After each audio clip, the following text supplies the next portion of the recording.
तुम्हारी ट्रेनिंग की जिम्मेदारी इस बार एक खास व्यक्ति संभालेगी। गोकू, वेजिटा और जिरेन ने आश्चर्य से पूछा, कौन? दशिकन ने गर्व से जवाब दिया, मिकोशिन, वह इस काम के लिए सबसे सूटेबल है। तुम सबको गोकू के प्लेनेट पर जाना होगा। वहीं मिकोशिन की एक विशेष ट्रेनिंग रूम बनाई गई है। फिर दशिकन ने बाकी गॉड की ओर मुड़कर आदेश दिया, बाकी सभी गॉड अपने अपने यूनिवर्स में लौट जाएं। अगर कोई समस्या हो तुरंत सूचित करें, हम तुरंत पहुंच जाएंगे। गॉड सिर झुकाकर अपने अपने यूनिवर्स में लौट गए। गोकू, वेजिटा और जिरेन तीनों वॉरियर मेंशन के साथ गोकू के प्लेनेट पहुंचे। वहां एक बड़ा किला था जिसके नीचे एक सीक्रेट ट्रेनिंग रूम बनाया गया था। पहला महीना इस महीने का मकसद था उनकी मैक्सिमम पावर को समझना, उनकी व्यक्तिगत बैटल स्टाइल का निरीक्षण, साथ मिलकर लड़ने की उनकी टीम वर्क क्षमता जांचना। लेकिन जैसे उम्मीद थी, एक साथ लड़ना उनका सबसे कमजोर पक्ष था। मिकोशिन शांत होकर बोली, ठीक है, कोशिश करो, मुझे एक भी वर्कर दिखाओ। लेकिन भले ही गोकू, वेजिटा और जिरन बेहद पावरफुल थे, फिर भी एक भी वॉर मेकोन को नहीं लग पाया। पूरा महीना बीत गया। अब दूसरे महीने की शुरुआत हुई। इस महीने मेकोन ने कहा, सिर्फ पावर ही काफी नहीं, बैटल में लंबे समय तक टिकना भी जरूरी है। इसलिए उन्होंने भारी वजन वाले ड्रेस पहना दिए और उन्हें बेसिक एक्सरसाइज करवाई। लगातार दौड़ो, पुशअप्स, ऊंची छलांगे, बिना रुके पावर कंट्रोल हर दिन और हर सेकंड थकान की हद तक ट्रेनिंग। तीसरा और चौथा महीना बैटल का असली समय था। सब बनाम सब, गोकू और वेजिटा, जिरेन, और दोनों ओर कभी कभी तीनों आपस में टकराते। वे पूरा महीना अपने अधिकतम रूप में लड़ते रहे, न कोई आराम न कोई दया।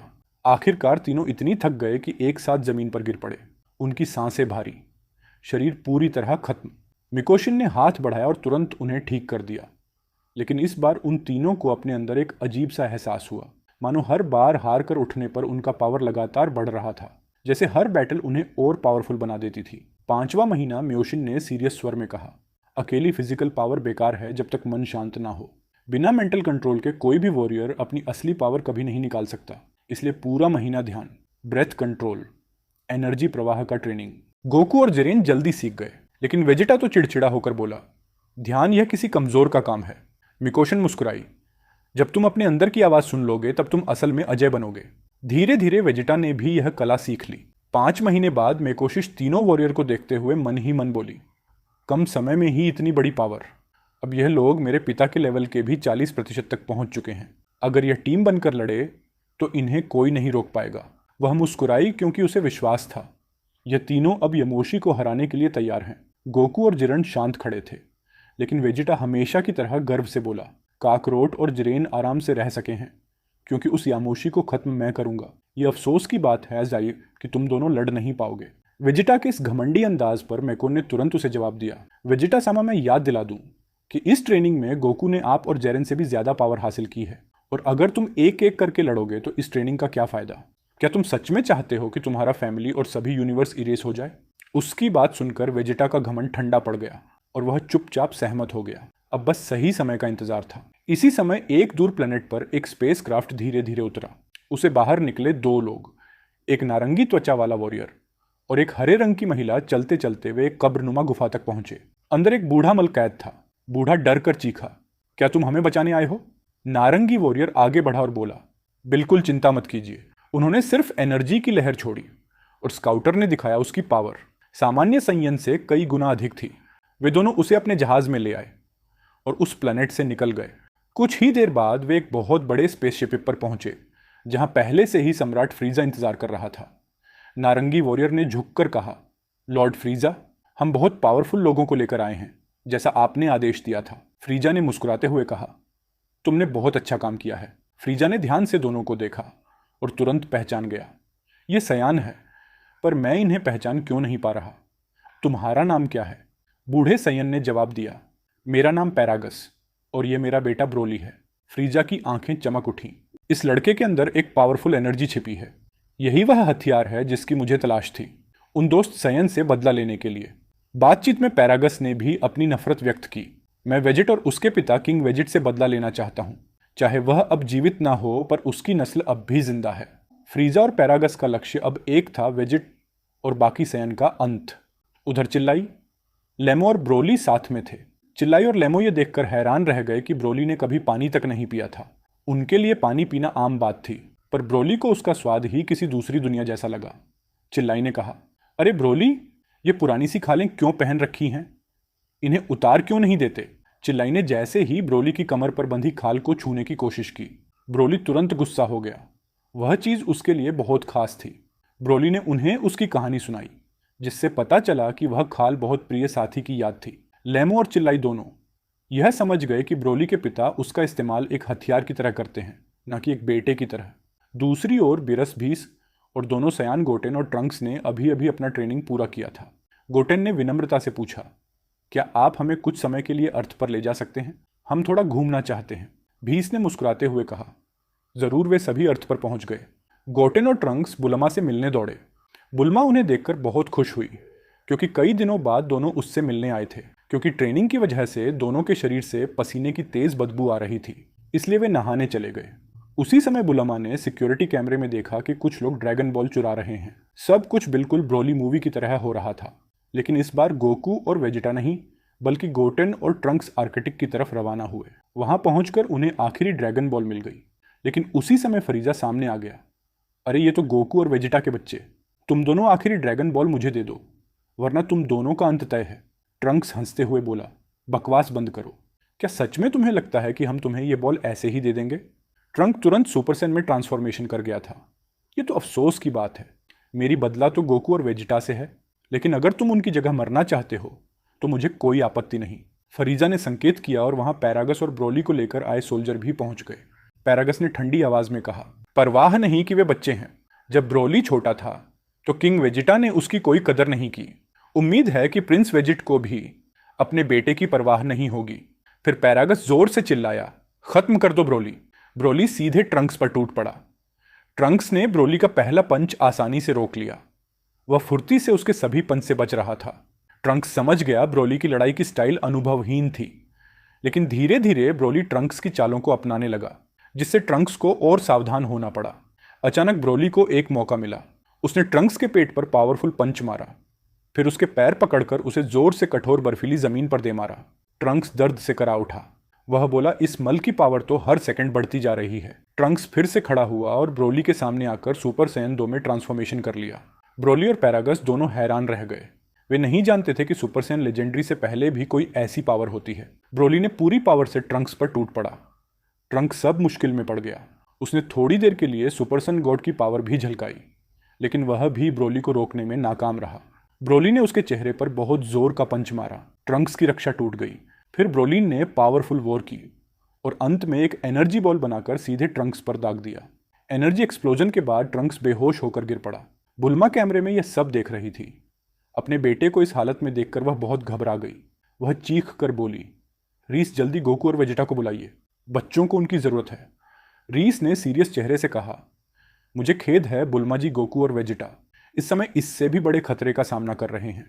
वे अब भी यहां नहीं आ सकते। फिर भीस की नजर गोटेन और ट्रंक्स की ओर गई।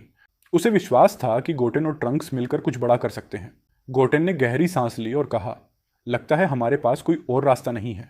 उसने ब्रोली की ओर थाउजा वाले नोना नोला फाजा और गोडे डेनिन गोडा औररी डोड नोडा ओडेन मोंडा लेक चक्री से कोनी चाइना से मुनेला इंडिया से को किसी डैल सी गोड तई स्लो झाइन तेज नजर से देखा। फिर फाइटिंग पोस्चर में आ गया। बिना एक पल घुमवाए गोटेन सीधे ब्रोली पर टूट पड़ा और उड़ते हुए ही सुपरसेन में ट्रांसफॉर्मेशन कर लिया। दोनों के पंच पावरफुल धमाके के साथ टकराए, जिससे पूरी बर्फीली धरती हिल उठी। दूसरी तरफ मल्टी रिवर्स के एक मिस्टीरियस प्लेस पर यामोशी 3 वॉरियर के सामने खड़ा था।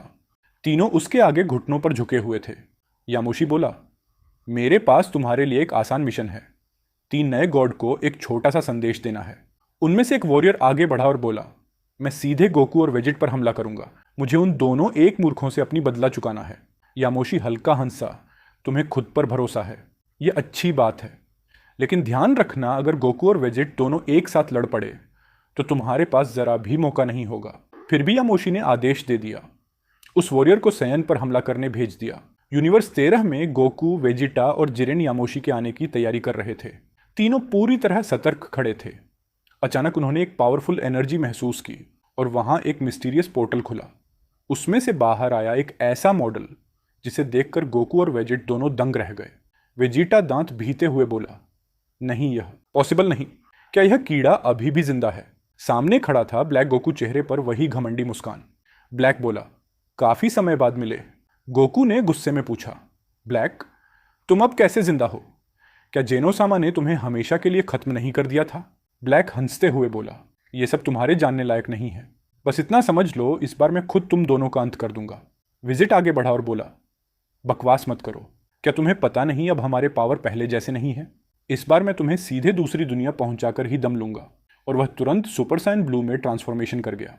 बिजली की रफ्तार से हमला करने दौड़ा और यह पावरफुल पंच मारने की कोशिश की, पर सबकी हैरानी यह है कि ब्लैक ने वह पंच आसानी से एक हाथ से रोक लिया। वेजिट की आंखें फैल गईं। ये कैसे? इसमें क्या बदल गया है? ब्लैक हंसते हुए बोला, तुमने अपनी पावर बढ़ा ली, लेकिन मेरे लिए तुम अब भी वही कमजोर कीड़े हो। वेजिटा तुरंत तेजी से लगातार कई पंच बरसाने लगा। इस पर हर बार ठीक से लगा। ब्लैक अपना सिर झुकाए खड़ा रहा, मानो इन वारों से उस पर कोई असर ही ना पड़ा हो। अचानक ब्लैक ने अपनी रफ्तार का उपयोग और सीधा वेजिट के पेट पर पंच मारा। वेजिटा के होठों से खून निकल आया। अब हमला करने की बारी ब्लैक ही थी। वह लगातार तेज तेज पंच बरसाने लगा, लेकिन वेजिटा अपनी स्पीड से ज्यादातर वारों से बच गया। ब्लैक ने वेजिटा के चेहरे पर वार करने की कोशिश की, पर वेजिटा ने उसे रोकते हुए एक जोरदार किक मारी, जिससे ब्लैक कुछ मीटर पीछे जा गिरा। ब्लैक हंसते हुए बोला, लगता है मैंने तुम्हें थोड़ा कम आंका वेजिटा, लेकिन यह बैटल अब भी खत्म नहीं हुई है, क्योंकि मेरे पास तुम्हें दिखाने के लिए कुछ और भी है। ब्लैक ने मुट्ठियां कस ली। उसकी एनर्जी तेजी से बढ़ने लगी। अगले ही पल वह सुपरसेन रोज में ट्रांसफॉर्मेशन कर लिया। अब असली बैटल शुरू होगी, और तुम्हारी बदकिस्मती यह है कि यहां मरने वाला सिर्फ तुम हो। वेजिट गुस्से से दहाड़ा, तेरी बकवास खत्म कर दूंगा मैं, घटिया कीड़े। वह फिर से पूरे जोश में हमले करने लगा, लेकिन इस बार ब्लैक ने हर बार आसानी से रोक दिया। वेजिटा आश्चर्य में चिल्लाया, यह नहीं हो सका, मेरी पावर उस समय से कई गुना बढ़ चुकी है। तो फिर कैसे? एक कीड़ा जैसे तुम मुझे रोक पा रहे हो? ब्लैक मुस्कुराया, क्या हुआ वेजिटा? डर लगने लगा। मैंने पहले ही कहा था मैं तुम सबको खत्म कर दूंगा, और तुम तो बस एक स्टार्टर हो। असल भोजन गोकू है।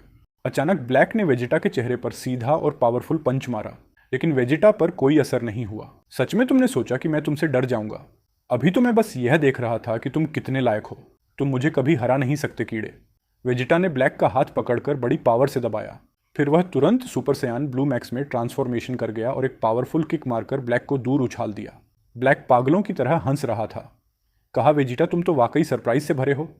लगता है मूर्ख मल भी कभी कभी अच्छे मजाक कर लेते हैं। अब मैं तुम्हारी हर हड्डी तोड़ दूंगा गंदे सयान। आकर कोशिश तो करो। और दोनों एक साथ एक दूसरे की ओर झपट पड़े। उनके पंच आपस में टकराए और चारों तरफ हवा के पेच झोंके फैल गए। उनकी रफ्तार इतनी तेज थी कि उनकी केवल एनर्जी की लहरें दिखाई दे रही थी। इस बीच यूनिवर्स 13 के एक दूर प्लेनेट पर दो मिस्टीरियस वॉरियर आमने सामने खड़े थे। मैं वह हूं जो हर जाति से ऊपर है, जो 7 डेडली सिंस का मेंबर है। मैं हूं एस्केनोर, और तुम मुझे महाराज कहकर पुकार सकते हो। लाल आर्मर्ड पहने वॉरियर की साथी लड़की थोड़ा हंसते हुए बोली, वाह, एक और 7 डेडली सिंस। मैंने किसी इंसान में इतनी घमंड भरी पावर कभी नहीं देखी। वह हंसने लगी।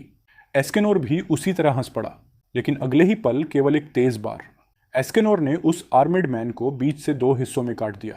यही है अहंकार की ताकत, एस्केनोर ने शांति से कहा। लड़की चौंक गई। वह तुरंत सतर्क हो गई।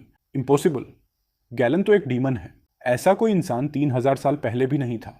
वह घबरा कर बोली, लेकिन उसने खुद को संभाला और बोली, अभी जीत का जश्न मत मानो, यह बैटल अब भी खत्म नहीं हुई। गैलन फिर से अपने शरीर को जोड़कर सामान्य रूप में लौट आया। वह गुस्से में एस्केनोर को घूरने लगा। डीमन सब जातियों से ऊपर होते हैं। तुम हमें कितना भी रोकने की कोशिश करो, हमें कभी हरा नहीं पाओगे। एस्केनोर ने शांत भाव से मुस्कुराकर कहा, हाँ, यह मैं जानता हूं, वरना यह खेल बहुत उबाऊ हो जाता। क्यों लग रहा है कि तुम अभी भी अपनी असली पावर रोक रहे हो? गैलन तिलमिला उठा। तुम इंसान बहुत घमंडी हो। अब तुम्हें सही जगह दिखाता हूं। जब मौका था तब तुमने मुझे खत्म नहीं किया। अब मैं तुम्हें धूल बना दूंगा। गैलन ने अपनी पूरी पावर बढ़ा दी और उसने एक बार किया। एक पावरफुल एक्सप्लोजन हुआ, लेकिन एस्केनोर वहीं खड़ा मुस्कुरा रहा था। उसे बस एक हल्की सी खरोच आई थी। यही है तुम्हारी पावर। सोचा था यह बैटल मजेदार होगी। खैर, अब मेरी बारी है। उसने अपनी कुल्हाड़ी को सूरज की ओर उठाया। सिर्फ थोड़ा सा एनर्जी छोड़ते ही गैलन ने महसूस किया कि जीत की कोई संभावना नहीं है।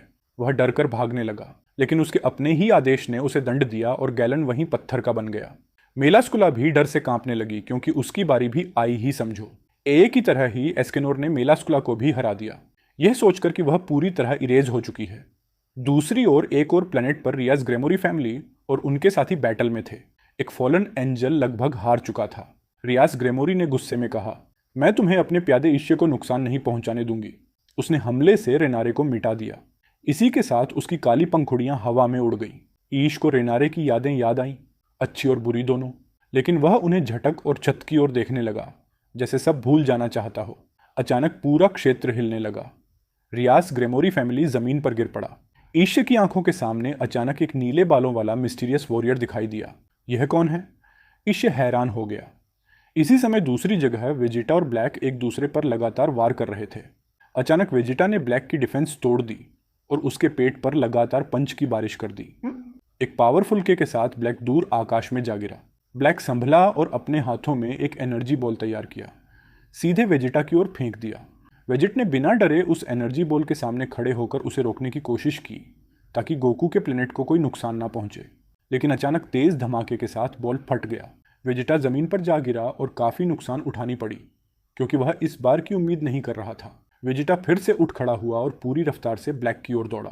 दोनों की मुट्ठियां टकराई और वे कुछ सेकंड एक दूसरे की आंखों में नजरें गड़ाए खड़े रहे। ब्लैक मन ही मन सोचने लगा, वेजिटा की पावर सच में बहुत बढ़ गई है। अगर यहोशी ना होता तो शायद यह मुझे अभी तक मार चुका होता। सच में यही तो है सायन यूनिवर्स की सबसे पावरफुल जाति। लेकिन तभी वेजिटा ने उसे चौंका दिया। एक पावरफुल की का वार ब्लैक के पेट पर पड़ा। ब्लैक भी पीछे ना हटा। उसने अपनी एनर्जी बढ़ाते हुए वेजिटा के चेहरे पर एक पंच मारा। फिर एक एनर्जी बॉल उसके सीने पर दे मारा और वेजिटा फिर से जमीन की ओर पत्थर की तरह गिरने लगा। इस बार ब्लैक ने उसे बालों से पकड़ लिया और जमीन पर बार बार पटकने लगा। उसके चेहरे पर लगातार वार करते हुए ब्लैक पागलों की तरह हंस रहा था। लेकिन तभी चुप हो जा कीड़े। वेजिटा का क्रोध फट पड़ा। उसने अपना एनर्जी बाहर निकालते हुए ब्लैक के पकड़ से खुद को छुड़ा लिया और तेजी से पीछे हट गया। वह हांफते हुए सोचने लगा, यह कैसे इतना पावरफुल हो गया? मेरे पास सुपर सायन ब्लू मैक्स है, फिर भी इसकी चालें पड़ना मुश्किल हो रहा है।